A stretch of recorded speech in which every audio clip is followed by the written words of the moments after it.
Isaías 1:15 y también vamos a ir a Jeremías 2:22.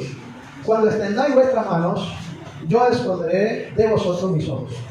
Asimismo, cuando multipliquéis la oración, yo no oiré. Dejad de hacer lo malo, dice el 17. Aprended a hacer el bien, buscad el juicio, restituid al agraviado, hacer justicia al huérfano, amparad a la viuda.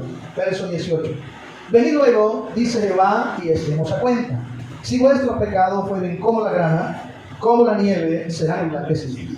Si fueren rojos como el carmesí, vendrán a ser como blanca lana. Jeremías 2:22 dice: aunque te laves con lejía y amontones jabón sobre ti, la mancha de tu pecado permanecerá aún delante de mí, dijo Jehová el Señor. Quiero predicar bajo el título Haciendo posible lo que parece imposible. ¿Alguna vez en la vida le ha pasado a usted que va a hacer algo y cuando intenta hacerlo, aquello parece inalcanzable? El mundo está viviendo una de las etapas más fuertes de la vida. Y hablando en el término espiritual o religioso, estamos en el tiempo de la apostasía. ¿Eso qué significa? Significa que mucha gente tiene conocimiento de Dios, pero aunque tiene conocimiento de Dios, no le obedece, no se somete, y solamente cree que por el conocimiento alcanzará la bondad del Señor. Pero el conocimiento sin obediencia de nada sirve.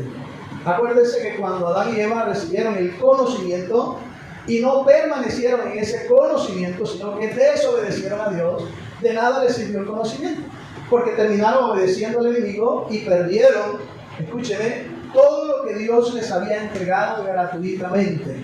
Tuvieron que ser expulsados del huerto. Dice que Dios colocó allí querubines y una espada que se revolvía para que guardara el árbol del fruto de la vida, el árbol de la vida. De esta manera entonces vemos que el conocimiento sin la obediencia no le agrada a Dios. Mucha gente conoce, es más, Satanás conoce las Escrituras. Satanás conoce la voluntad de Dios. Pero Satanás de nada le sirve el conocimiento cuando no hubo en él obediencia, cuando lo que hubo fue rebeldía. Y estamos viviendo en ese tiempo. ¿Y qué sucede entonces a nuestro alrededor? Que aunque nosotros queremos hacer cosas buenas, agradar al Señor, pero no podemos hacerla, y aquello que vemos que puede ser posible se hace imposible a nuestra fuerza. Eso se debe a que lo que tenemos o lo que vivimos en el entorno no nos colabora, no nos ayuda. Si Adán y Eva no hubieran tenido la mala compañía de la serpiente, escuche, donde ella vino a murmurar, donde ella vino a imponer el conocimiento propio de ella y hacer que desconocieran el conocimiento del Señor, pues no estaríamos aquí. Cualquiera diría, bueno, eso es verdad. Si Adán y Eva no hubieran contado con la presencia de la serpiente, que fue lo engañó, no hubieran sido engañados. Pero ¿cómo entonces se probaría la fidelidad del hombre hacia Dios? Lastimosamente, aunque somos criaturas de Dios, y luego Dios a algunos nos escoge para que seamos sus hijos, sin embargo nos vive sucediendo lo mismo que Adán y Eva. Tenemos el conocimiento, pero no tenemos la obediencia. Y la desobediencia trae todo lo negativo. La desobediencia trajo maldad al mundo, trajo dolor, trajo tristeza. En fin, encontramos que lo importante, escúcheme bien, para yo hacer que lo imposible se haga posible, camina sobre las ruedas de la obediencia a Dios. Hemos leído un pasaje donde el Señor le llama la atención al pueblo de Israel en aquel tiempo. Nos habla de diferentes maneras de cómo el pueblo de Israel abandonó el propósito divino, dejó de obedecerle al Señor y se volvieron meramente religiosos. Un parecido al tiempo de apostasía que estamos viviendo, solamente religiosidad, mucho conocimiento y poca obediencia. Y entonces, ¿qué hacía el pueblo de Israel? Ofrecía sacrificios, le llevaba, guardaba los días de luna nueva, los días de reposo, todo lo que se podía hacer según lo que enseñaba la ley para Dios, ellos lo hacían, pero menos obedecer internamente a Dios. Porque el problema está en la obediencia interna, mía. Mi obediencia no depende si el otro obedece o no, porque cada uno le dará cuentas a Dios. Soy yo el que tengo que mirar hacia adentro. ¿Cómo está mi vida? ¿Qué estoy haciendo? Y entonces el Señor le dice al pueblo de Israel: yo estoy cansado de vuestros sacrificios. Esas ofrendas que me ofrecen, ya estoy cansado de los sacrificios que me traen, de la sangre que derraman, pero con sus manos hacen otra cosa. Han dejado de lado la justicia, han dejado de lado la misericordia, están siendo violentos, no le hacen justicia al huérfano ni a la viuda, están siendo personas que pareciera que no me conocieran, les dice Dios. Y entonces Dios les llama la atención. Por eso el pasaje que leímos de Isaías, lo vuelvo a repetir, Dios les advierte y les dice: cuando extiendan vuestras manos, dice el verso 15, yo esconderé de vosotros mis ojos. Asimismo, cuando multipliqué la oración, no la oiré. ¿Cuál era el motivo? Llenas están vuestras manos de sangre. Hoy en día, cualquiera de nosotros puede decir: no, pues yo no he matado a nadie, mis manos no están llenas de sangre, pero igual se refiere a las acciones. Lo que yo hago es lo correcto, lo que le está agradando al Señor. Estoy agradando al Señor con lo que hago en mi vida personal, en mi hogar, en el trabajo, en la calle, en el colegio, en todo lugar donde estoy honrando al Señor con mi vida. Esa es una buena pregunta. ¿O estoy agradando a la gente que va por el mismo camino, que todos se emborrachan, que todos fiestean, que dicen malas palabras, que se odian entre sí, que buscan venganza por su propia mano? ¿Soy de los que voy en la misma corriente de ellos, o soy de los que estoy caminando en la dirección de Dios? Esa es una pregunta que debo hacerme para yo reflexionar. Bendito sea el Señor. El Señor quiere una iglesia pura, santa y sin mancha, si no, no la levantará. Y si viene por la iglesia y hay alguien que no es puro, santo y sin mancha, no se va a ir. Todo lo que está escrito, mis hermanos, se tiene que cumplir como se ha venido cumpliendo al pie de la letra. Diga amén. Amén. Se va a cumplir. Lo que falta por cumplirse se va a cumplir. ¿Qué le garantiza a usted y a mí que si desobedecemos al Señor nos va a ir bien? Porque no recibimos a Cristo, somos hijos de Dios. Sí, pero son nuestras acciones las que ofenden al Señor. Y aquí dice, si usted lee desde el verso 10, dice que le había llamado la atención a Sodoma y a Gomorra. Dios no destruye a nadie ni castiga a nadie si antes no le ha molestado. El versículo 10, ¿alguien me lo puede leer, por favor, de Isaías 1? Escucha, ¿quién le estaba hablando? A Sodoma ya, antes de haberlas destruido. Antes. Eso está en el verso 10. Y ahora en el verso 15, ellas hacen parte de lo que venían haciendo. Y fueron tan terribles que cuando Dios mandó a sacar a Lot de Sodoma y Gomorra, dice la Biblia que los ángeles que vinieron a sacar a Lot fueron impelidos por la maldad de hombres que había en ese lugar, que los querían violar. Y Lot dijo: aquí tengo 2 hijas vírgenes, yo se las entrego, hagan con ellas lo que quieran, pero no violen a estos hombres. Y los demás hombres de maldad, que ya Dios les había hablado y les había molestado de muchas maneras, no se quisieron nunca arrepentir. Dice la Biblia que los ángeles metieron a Lot hacia adentro y lo sacaron a la fuerza de la ciudad. Así dice la Biblia. No querían salir, tenían tanto el corazón allí en esa ciudad que la esposa de Lot miró hacia atrás. Dicen algunos exégetas que cuando ella miró hacia atrás fue porque sentía el dolor de lo que dejaba atrás, de lo material. Hoy estamos viviendo un tiempo parecido dentro de la iglesia cristiana. Se le está dando más importancia a lo material que a lo espiritual. Alguien dijo: nunca he visto un entierro o un sepelio con trasteo, ¿verdad? El día que usted y yo nos muramos y tenemos casa, carro, fincas, yates, lujos, aviones, eso no se va en el cajón. Eso se queda. Dios no nos creó solo para que hagamos aquí en la tierra frutos que se destruyen. Jesucristo dijo: hagan frutos en el cielo, donde la polilla ni el orín corrompe. ¿Cuántos dicen amén? Y los frutos del cielo son los que Dios establece en la palabra. Se encierra y se resume en una sola cosa: buscar al Señor y obedecer. Sencillo, no le busque más. Usted puede encontrar muchos puntos, muchas metáforas, cualquier otra interpretación bíblica, pero siempre terminará en la obediencia a Dios. Hay que obedecer al Señor. Ahora Dios, a ese pueblo rebelde, viene y le dice: vengan acá, vengan. Resulta que ustedes tienen un pecado en su vida. Y ese pecado es muy parecido a la mancha del carmesí y de la grana. ¿Sabe usted qué era la grana y el carmesí? La grana y el carmesí era un tinte que se usaba para pintar la ropa. Incluso en la vestidura de los sacerdotes se pintaron con carmesí algunas partes del vestido. O sea, servían como adorno, pero era una mancha que no había nada que lo pudiera quitar. Luego que esa mancha caía, esa mancha roja, ya no había detergente que lo quitara. Dicen que se sacaba de un gusano, un insecto que cuando se secaba tomaba la forma de un fruto, de una semilla. Y por eso se le llama grana. porque la palabra grana viene de grano. Entonces era muy parecido a eso, y esa mancha roja no se quitaba del vestido. Cayera donde cayera, no había forma después de quitarla. Y entonces por eso leí otro pasaje que está en Jeremías 2:22, ¿sí fue que leímos? No me equivoco. Dice, aunque te laves con lejía y amontones jabón sobre ti, la mancha de tu pecado permanecerá aún delante de mí. ¿Sabe cuál era la lejía? Le voy a poner algo figurativo más o menos para entenderlo. Era como lo que usted utiliza hoy como el cloro para desmanchar. Es decir, era un desmanchante fuerte. Lo echaban en la ropa y lo restregaban. Algunas veces lo dejaban de un día para otro para que sacara la mancha. Y entonces Dios está diciendo, aunque tú te laves con lejía, esa mancha que está allí roja, esa mancha no la vas a quitar con tus propias fuerzas. Esa mancha va a permanecer delante de mí. Bendito sea el Señor. Y dice entonces el Señor en Isaías, venid. ¿Qué hace el Señor? Un llamado. Diga conmigo, llamado. Ahora dígale al Señor, Dios nos está llamando para que lo imposible se haga posible. Dígale, para que lo imposible se haga posible. ¿Para qué nos está llamando Dios? Para que lo imposible se haga posible. Porque ninguno de nosotros nos podemos quitar el pecado delante del Señor con nuestras fuerzas. Nadie lo puede hacer. Entonces Dios dice, venga, yo sí tengo la lejía. Yo sí tengo el desinfectante especial. Se llama la sangre del Cordero de Dios. Pero usted debe venir para yo limpiarlo. Usted puede tener un vestido sucio, un vestido de gala, un vestido hermoso que usted puede usar para ocasiones. Por eso hay lavanderías especiales. No sé si aquí en el Estreco habrá, si hay una por aquí. Parece que hay una por aquí, ¿verdad?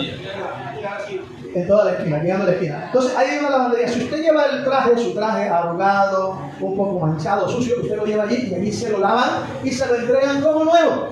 Toda la mancha se la quitan y las arrugas desaparecen y su traje va a recibirlo implacable. Aleluya. Cuando nosotros llegamos al Señor llenos de todo pecado, odio, resentimiento, todo lo que usted sepa que es pecado, usted y yo llegamos al Señor, viene el Señor y nos pasa por la máquina. ¿Qué pasa cuando pasan el vestido? Valga la redundancia, ¿qué pasa cuando pasa? Cuando pasan el vestido por la máquina lavadora del vestido. ¿Se ha visto que bota humo? ¿Se ha visto que eso produce un vapor? ¿Un fuego? No es una candela en sí que quema y consume, pero es un fuego. Y nosotros pasamos por el fuego de Dios. ¿Saben lo que simboliza ese fuego, ese humito que pasa allí cuando la plancha está pasando para quitar la arruga? Eso significa la experiencia que estamos viviendo por nuestra equivocación. Porque no hay pecado que no tenga sus consecuencias. Dios puede perdonar nuestro pecado, pero las consecuencias van a seguir, van a estar ahí. Ahora Dios nos hace un llamado. Y Dios nos dice, venga, que no va a encontrar en otra parte quien se lo quite. Soy yo, venga. Que usted no quiere obedecer a la buena, venga, yo le enseño, venga. Dios quiere quitar nuestra mancha, quiere que lo imposible se haga posible. Ahora vamos a hacer la aplicación a nuestra vida personal. Vamos a aplicarla en el hogar, en la familia. Porque hay cosas que nosotros podemos hacer para que la mancha sea quitada. Dios no le quita la mancha a todo el mundo si no viene. El enfermo es el que tiene necesidad del médico. Usted no ve un médico por ahí o los médicos por la calle con su, ¿cómo se llama eso que usan? ¿Cómo se llama? Con endoscopio. Usted no lo ve por ahí y una enfermera detrás. Y usted queda por aquí buscando enfermo. A ver, ¿quién está enfermo? Porque ellos mandan así. Nosotros, cuando nos enfermamos, tenemos que ir a buscar al médico. Entonces, por eso Jesús dijo, los sanos no tienen necesidad de médico, sino los enfermos. Entonces, usted puede hacer algo para que su vida empiece a cambiar en su hogar. Lo primero que tengo que hacer es que reconocer que tengo un problema. Si yo no reconozco que tengo el problema, entonces no le buscaré solución. Si el enfermo no reconoce que está enfermo y que necesita del médico, no va a ir al médico. Cuando él reconozca que con su fuerza no puede quitarse la enfermedad, él va a buscar al médico. Cuando yo reconozco que con mi fuerza no puedo solucionar mi problema, debo ir al médico. En este caso es Dios. Entonces lo primero que tengo que hacer es reconocer mi problema. Para que haya un cambio, para hacer que lo imposible se haga posible, yo debo reconocer mi problema. No puedo ignorar el problema ni dejar que el tiempo lo empeore. Hay gente que dice, sí, ya sé cuál es el problema, pero mañana voy a ver qué hago. Mañana lo llamo, mañana la llamo. Voy a ver si nos reunimos mañana o pasado. No. Si usted deja que el problema que hoy comenzó siga creciendo, cuando venga a ver, el problema se lo ganará usted y usted no le va a ganar el problema. Usted va a perder con el problema. Entonces, reconozca que tiene una necesidad y que no la puede dejar para mañana. Tiene que ser lo antes posible, que hay que buscarle solución. Una vez estaba predicando en el barrio Los Fundadores de Valledupar, en la calle, un culto evangelístico. Y después que terminé de predicar, empecé a hacer el llamado. Y yo siento de Dios que hay personas que necesitan del Señor, porque Dios le está dando hoy una oportunidad. Dios te quiere librar de algo, no sé, pero tengo ese presentimiento, esa corazonada. Venga Jesús, venga. Y demoré haciendo el llamado. Gracias, amor. Demoré como 10 minutos, hermano. Y no pasó nadie. Hasta llegué a pensar en un momento que eran cosas de mi carne, lo que estaba sintiendo, y que no era espiritual. Terminó el culto, cuando ya me bajé de allí, vino un muchacho. Yo soy la persona que usted llamaba, pero es que a mí me da pena de pasar delante de la gente. Y yo, bueno, pero no importa, vamos a hacer la oración de fe ahora. No, lo que pasa es que yo quiero que mi mujer también, porque ella también, nosotros hemos hablado, ella también le gusta. Bueno, no importa, mañana traes a tu esposa, a tu mujer, y mañana recibe ya a Cristo, pero recibe todo. No, hermano, no. Yo quiero que seamos los dos juntos. Pero hermano, hoy Dios te trajo a ti, hoy Dios quiere contigo. Mañana o pasado será tu mujer, pero hoy Dios te trajo a ti, permitió que tú vinieras. Por mucho que le insistí, no quiso. El hombre vivía en el barrio de La Nevada. Y cuando ya se fue de regreso, dicen que como a una cuadra antes de llegar a su casa, 2 hombres se le acercaron por detrás. Uno desenfundó un arma y le dio 3 disparos. Cuando el muchacho cayó al piso, el que no había disparado lo cogió con el pilo, volteó y dijo, hombre, ese no era, te equivocaste. O sea, estaban esperando a una persona que seguramente iba con la misma ropa y era de la misma fisonomía, y mataron al que no era. A ese muchacho que Dios tanto le insistió. Así que cuando Dios pone en el corazón de nosotros que sea hoy, es hoy que tenemos que hacerlo. No lo deje para mañana. A su nombre. Lo segundo es que ambas partes que reconocen el problema deben aceptar que hay una situación que resolver. Imagínense que sea un problema de una pareja. Problema que nunca falta. Lo que siempre trae el enemigo al corazón de las parejas. Se parece. No, eso ya... Y dice ella, empieza el enemigo a traerle el corazón, yo no sé qué le vi, no sé qué me pasó, me equivoqué. A ella le dice lo mismo. Y empieza el enemigo a ponerle la mira en los errores del cónyuge. Y sabe lo que hacen los cónyuges, empiezan a echarse en cara los problemas. Los errores. Tienen virtudes, pero de las virtudes no hablan. ¿Hablan de qué? De los problemas. Y se los echan en cara. Yo creo que ayer el enemigo cuando está oyendo dice, amén, venga, aleluya, sí. Dile más. Y Dios está esperando que vayamos a la fuente de vida, que vayamos a Él para que Él nos ayude a resolver esta situación. ¿Cuántos dicen amén? Amén. Debo reconocer que es mi problema, no es el del vecino. Por tanto, ni el vecino ni una tercera persona tienen que buscar la solución. La tengo que buscar yo, porque soy el que la tengo. Primera de Timoteo 5:8 dice, porque si alguno no provee para lo suyo y mayormente para lo de su casa, ha negado la fe y es peor que un incrédulo. O sea, a mí me está hablando el Señor, que yo debo proveer para mi casa. ¿Qué debo proveer? La paz, debo proveer la armonía. Por eso el hombre y la mujer de la casa, como padres en el hogar, son los que tienen que tomar la iniciativa. No esperar que sus hijos busquen la Biblia para leerla, ni que ellos se alisten para ir al culto, ni que no, la iniciativa es nuestra. Si el hombre no toma la iniciativa, que es el responsable y es la cabeza, entonces la mujer debe hacerlo. Pero uno de los dos tiene que tomar la iniciativa. Porque al problema hay que buscarle una solución. Entonces debemos distinguir entre el problema principal y los síntomas. ¿Cuáles son los síntomas? Lo que ha causado. Pero también debo ir a la fuente, que lo ocasionó. O sea, el principal, ¿cuál es? ¿De dónde nació esta discusión que hoy tenemos? ¿Por qué estamos discutiendo por esto? ¿Por qué hay este desacuerdo? Debo preguntarme, ¿qué ocurrió? ¿Cuándo comenzó? Escúcheme, ¿qué sentimientos están involucrados? Y lo triste de esto es que los sentimientos de amor pasan a palabras ásperas, groseras e hirientes. Y eso es lo lamentable. Dios no quiere la separación de la pareja. Dios quiere que la pareja viva en unidad, que se conozca y aprenda a soportarse los errores los unos a los otros. Porque si fuera por los errores, Dios no caminaría con nosotros, ¿no es que nosotros todos los días fallamos? Y nosotros somos uno en Cristo. ¿Cuántos dicen amén? Ahora, si el uno no tuviera error y el otro sí, todos lo tenemos. En el caso de Dios no tiene, nosotros sí. Pero en el caso de nosotros sí. Pero tenemos que aprender a caminar y a vivir, a sobrevivir con esos errores. Segundo, hay que buscar una solución por medio de acuerdos. En Colombia se han llevado o se han hecho el intento de más de 15 acuerdos de paz con guerrillas, paramilitares y grupos armados. 15 intentos. De los 15 intentos son poquitos los que se han llevado a cabo. El de Ralito, creo que uno que se hizo en el Caguán, no recuerdo bien, ustedes que tienen más conocimiento me corregirán.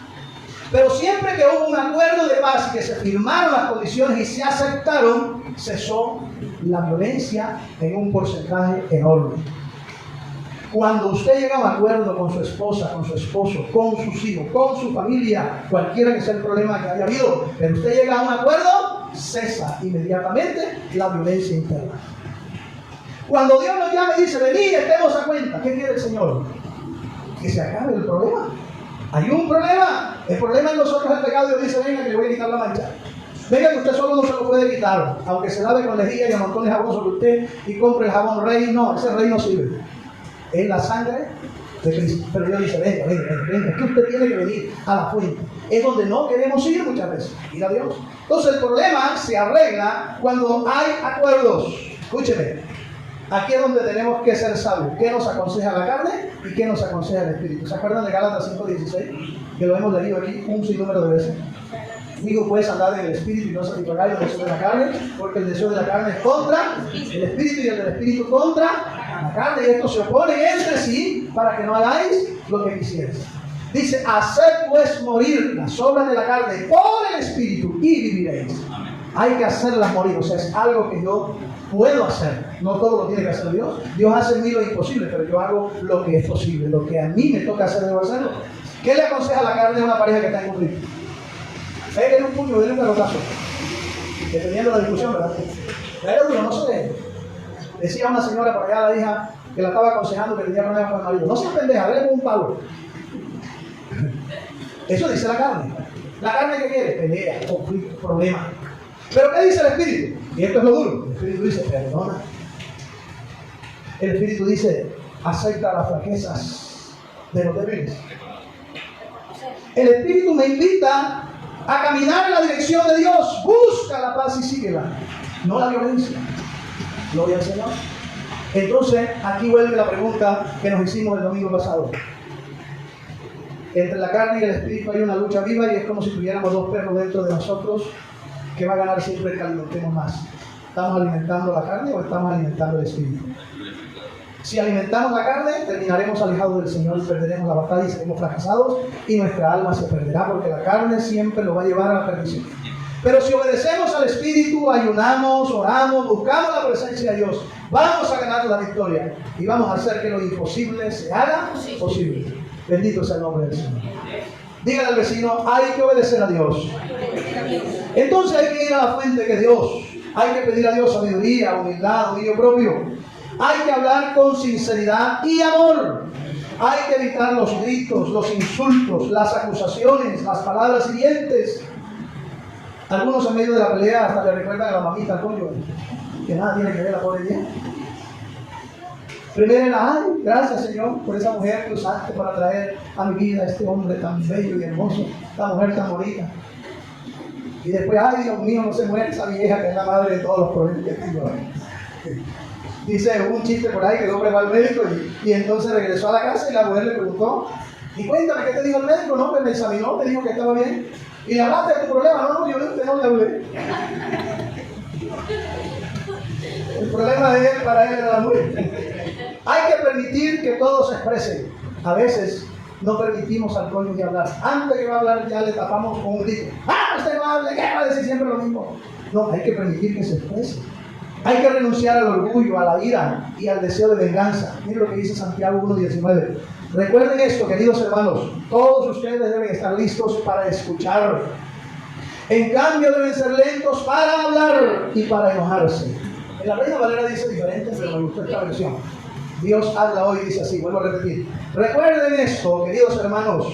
Todos ustedes deben estar listos para escuchar, para oír. En cambio, deben ser lentos para hablar y enojarse. Y en un conflicto familiar, ¿qué es lo primero que se nos viene? El no, y nos cargamos. ¿Y con qué respondemos? Con ira. Y el otro también responde con ira. Y dijo alguien que entonces se vuelve la casa un lugar de platillos voladores, platillo que va, platillo que viene. Dios cree en la reconciliación y por eso Dios hace el llamado y dice, venid y estemos a cuenta. Dios quiere que estemos a cuenta. Dígale al vecino, Dios quiere que tú estés a cuenta con tu ser querido. Dice, porque el hombre enojado no hace lo que es justo ante Dios, dice el verso 20. Estoy leyendo en Santiago 1:20. Porque el hombre enojado no hace lo que es justo ante Dios. Versión Dios habla ahora. Tercero, debes saber escuchar. Hay que aprender a escuchar a nuestro cónyuge o a nuestros hijos, si el problema es con los hijos. Hay que aprenderlos a escuchar. Hay que tener flexibilidad de carácter. Aprender a perdonar, ceder a ciertas pretensiones. Le hablaba ahorita de los acuerdos de paz. Algunos no se han logrado porque no quieren ceder a ciertas pretensiones. Hay una parte que solo se quiere que se haga lo que está imponiendo y la otra parte dice, no, pero ven acá, o sea, tú tienes que ceder en algo. Así tenemos que ser dentro del hogar. Tenemos que ceder. No siempre el hombre tiene la razón y no siempre la mujer tiene la razón. Pero no siempre el hombre está equivocado y no siempre la mujer tampoco está equivocada. Entonces, ¿cómo balanceamos eso? Aceptando, cediendo. Voy a perder para ganar. Por un grito, por una discusión, mejor me quedo callado, no discuto más, no digo más nada. Así yo tengo la razón. Pero cuando mi cónyuge se canse de hablar y gritar, se va a quedar callado. Mi hogar va a permanecer y posiblemente más adelante va a reconocer que no tenía la razón y va a pedir perdón, pero yo evité que hubiera un conflicto y una separación, una ruptura. Voy a hacer que lo imposible se haga posible. Bendito sea el Señor. El perdón rompe el ciclo del resentimiento. Pedir perdón implica reconocer el daño causado. Perdonar no significa aprobar la ofensa, sino decidir dejar de alimentar el odio y el rencor. Cada uno debe admitir sus errores, no buscar únicamente la culpa del otro. Escuche esto. La reconciliación comienza cuando alguien tiene la humildad de reconocer sus fallas. El otro tiene más culpa que yo, pero no importa, yo también tengo, que son más pequeños. No sacar conclusiones antes de escuchar los hechos. Nosotros hemos tenido parejas que han venido con problemas de separación. Y siempre hay uno que es el que habla primero, que según tiene la razón. Y cuando el otro va a hablar, el otro se atraviesa y lo calla. Y eso no es lo correcto, no se va a llegar a ningún acuerdo. Miren lo que dice la Biblia en Proverbios 18:13. Es una tontería y una vergüenza responder antes de escuchar. Es una tontería y una vergüenza responder antes de escuchar. Hay que saber escuchar. Sepa escuchar a sus hijos, sepa escuchar a sus padres, sepa escuchar a su cónyuge, sepa escuchar a sus hermanos. ¿Qué es lo que hacemos cuando llegamos ante el Señor? Desahogamos y le entregamos al Señor el problema. Y cuando nos desahogamos, entonces viene la respuesta de Dios. Dios nos trae la paz. Ahora, cuando hacemos esto entre familia o entre cónyuges, entonces va a reinar la paz en el contorno nuestro. A su nombre sea la gloria. Permitir que cada persona explique su versión sin interrupciones. A él que usted en su casa, usted permite que su cónyuge le explique su versión. ¿Es capaz usted de sentarse con su esposa, o con su hija, o con su hijo, o con sus hijos, para arreglar el problema que viene tejiéndose entre la familia? Usted debe ser capaz. Debe aprender a hacerlo, porque usted es el cabeza del hogar. Y en caso que usted no lo haga, la esposa debe hacerlo. Y llamar, bueno, venga, vamos a hablar. Y deje que los demás hablen. Y díganle, vamos a escuchar a fulanito que va a hablar, y después va a hablar usted, y después va a hablar usted, y después, y así, vamos a poner un orden. Porque Dios es un Dios de orden. Miren lo que dice aquí, Proverbios 18:17. Voy a leer en la traducción Nuevo Mundo. Proverbios 18:17 dice: el primero en presentar su caso parece tener la razón, hasta que llega a la otra parte y lo descubre. Hay una que dice lo examina. ¿Cómo dice la Reina Valera? Proverbios 18:17. Justo parece el primero que aboga por su causa, pero viene su adversario y le descubre. ¿Se da cuenta? Por eso hay que escuchar las dos partes. Cuando usted le lleve un chisme de alguien, no haga juicio por la primera versión que escuchó. Sepa escuchar tranquilamente, no se enoje. De pronto la persona que le está contando interpretó mal lo que la otra persona le dijo. Entonces espere a la otra persona. Si usted es un gestor de paz, o gestor de paz no nacieron en Colombia, son bíblicos. Gestor de paz es un atalaya en la Biblia. Es alguien que siempre está buscando los acuerdos para que acabe el conflicto. Entonces, si usted es un gestor de paz, usted puede hacerlo dentro de sus hermanos. Cuando usted ve en la iglesia hermanos que están con rencilla y hay problemas, órale al Señor y diga: hermano, necesito hablar con usted y quiero que el hermano fulano también esté presente, porque entre nosotros esto no debe ocurrir de esta manera. Aquí dice la Biblia que no deben haber rencores. Este problema hay que buscarle solución. Si usted es un gestor de paz, entonces usted va a hacer ese principio y va a esperar Bueno, usted va a hablar primero, ¿quién va a hablar primero? No, yo, bueno, usted hable y después habla fulano, pero ambos vamos a escuchar, no vamos a decir nada hasta que la otra persona termine. Listo. ¿Qué hace el primero que llega? Parece que tiene la razón, pero después viene el otro y también le echa en cara. En la traducción Reina Valera dice: justo parece el primero, pero el primero que aboga por su causa, pero viene su adversario y le descubre. Respetar los acuerdos. ¿Qué debemos hacer? ¿Sabe por qué se han roto algunos acuerdos de paz en Colombia? Porque no se respetaron. ¿Por qué muchas personas, tanto de la guerrilla como los paramilitares, volvieron a tomar las armas y se armaron de nuevo? ¿Sabe a qué se debió eso? Y eso está en internet y está ahí, búsquelo, investigalo. Porque se violaron los acuerdos de paz. Es decir, una de las partes incumplió. Cuando en la familia, vamos a poner los cónyuges, ustedes, escuchen, se pusieron condiciones. Bueno, yo le hablo de una de las condiciones que me puse con mi esposa cuando salimos del lado de nuestra familia. Habíamos ya vivido un tiempo juntos, primero al lado de la familia mía y después nos fuimos a vivir al lado de la familia de ella. Y no resultó ni al lado de la familia mía ni la de ella. Y entonces propusimos en nuestro corazón y dijimos: nos proponemos irnos a vivir lejos de nuestra familia. Y segundo, no vamos a permitir que ningún tercero, ni de tu familia ni de mi familia, interfiera en nuestros problemas, los problemas que tenemos. Entonces no permita que otras personas interfieran en el conflicto que usted tiene, porque se rompe el acuerdo al que llegaron. Si usted llega a un acuerdo de no permitir que más nadie entre, no deje que eso se rompa. Ejemplo tenemos en Colombia, y todavía siguen guerrillas, paramilitares, grupos armados en Colombia derramando sangre. ¿Y quiénes son los más afectados? Muchas veces la población civil. A veces ni los que nada tienen que ver con el conflicto. Ayer le decía, hablaba con un pastor por teléfono y hablábamos de eso. Me decía: aquí en la iglesia hubo una ruptura tremenda, hermano, ahora con las elecciones, unos de un bando y otros de otro. Y dentro de la familia hay familias que no se gustan los unos con los otros, unos que se estaban ganando a los otros para Cristo, ahora sí que menos. Y yo dije: pero es por eso, hermano, porque usted permitió que la política se le metiera en la iglesia. Usted, como líder de Dios, deje libertad, que Dios dirija. La gente así como ora para pedirle a Dios un milagro, que también ore, que Dios lo direccione, porque usted debe votar, pero usted no aconseje a nadie. Porque todos los seres humanos somos malos. Gobiernos terrenales son malos. Todos los gobiernos, vendrá este y pasará el otro, y siempre la historia será la misma, hablando de lo malo que fue el gobierno que acabó. Ese va a ser la constante siempre.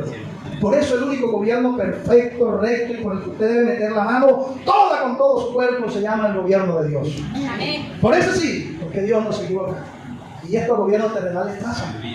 Y ahora es el problema, tratar de inventar y arreglar los problemas que por causa de la política hay dentro de las familias, dentro de la iglesia. La iglesia es un gestor de paz. Por tanto, nosotros debemos buscar la paz entre los hermanos y la familia. Amén. Mi abuela y mi abuelo se casaron, mi abuelo era liberal y mi abuela era conservadora. Y eso fue recién que acababa de pasar la violencia. Yo creo que el hermano sabe un poquito más de eso por la edad. Mi abuelo me contaba que le tocó dormir muchas veces en el monte, traspuesto, aguantando mosquitos, expuesto a una serpiente, huyendo. Chulavitas y no sé qué otros grupos iban de finca en finca, de lugar en lugar, buscando el uno al otro y matándose.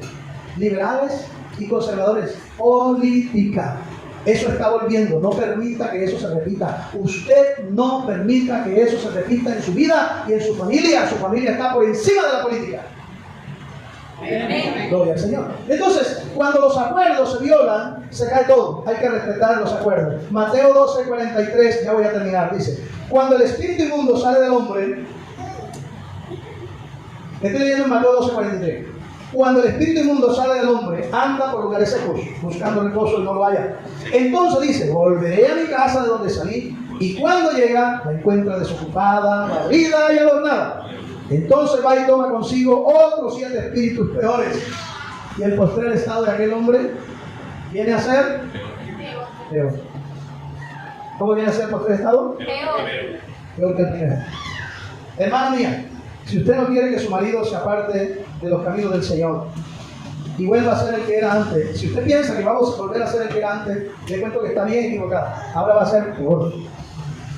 Evite por todos los medios que se rompa la relación de su hogar. Varón de Dios, si usted cree que su esposa, no dejando de ir a la iglesia, no dejando de orar, y usted la deja, cree que eso no le va a formar problemas más tarde. No, sí le va a formar. Van a venir 7 demonios junto con el que salió. El que salió es el líder. Ese es el que va y busca a otros. Y dice: devolvámonos. La casa de donde salimos Ya tiene la puerta abierta. ¿Cómo se da cuenta usted que una casa está barrida, adornada y limpia? Si usted va por la calle, por aquí, vamos a poner que usted va por aquí, subiendo por aquí. No sé si para allá bajando o subiendo, pero usted va por aquí, por aquí. Y usted mira una de esas casas que están por ahí. Si tiene la puerta cerrada, yo le pregunto, ¿usted puede ver si está adornada, si está limpia, si está sucia? No. ¿No? Para usted poder ver, ¿qué necesita? Entrar. Que la puerta sea. Abierta. El enemigo no entra si usted no le abre la puerta. Hermano, no le abra la puerta, por favor. ¿Sabe cuáles son las puertas que le usa? La ira, el enojo, no se ponga el sol sobre vuestro. El enojo, la ira, el rencor, el resentimiento, la falta de perdón. Una vez me acosté bravo con mi esposa. Ya era cristiano, era líder en la iglesia ya era líder, diácono en la iglesia. Y me acosté bravo con ella, guapo, no quise ni comer, ni nada. Estoy guapísimo. Dios tenía la santa y bendita y purísima razón. Esa que todos queremos tener. Me acosté bravo y empiezo con una pesadilla a medianoche. Y resulta que me había chupado un besito, una alita de pollo, y no me había lavado la mano y el dedo me quedó sucio de la alita. Y estaba acostado y estaba soñando que me venían persiguiendo y de pronto algo empezó a devorarme y cuando siento ese mordisco en el dedo así. Cuando prendí el foco estaba botando sangre, un ratón me había mordido el dedo. ¿Y sabe que me trajo el Espíritu Santo en ese momento a la mente? Te acostaste bravo, no oraste, todos los días oras con tu mujer, hoy te acostaste con la santa razón y no oraste. A esa hora le conté a mi esposa el sueño y le pedí perdón. No dormimos más porque era de madrugada. Pero hermanos, a veces uno tiene que pasarle cosas. A veces no queremos aprender por información, sino por experiencia. Varones que están aquí, mujeres, hagan esto, tápense los oídos, por favor. Hagan así, mujeres. Varones, las mujeres casi siempre tienen la razón. Gracias a Dios que ya me escuchamos, ¿sí? A su nombre. Espero que se despiden esta mañana. Vamos a entregarle al Señor nuestro problema, ese conflicto, si usted lo tiene. Si no lo tiene, tranquilo, usted ore por el otro.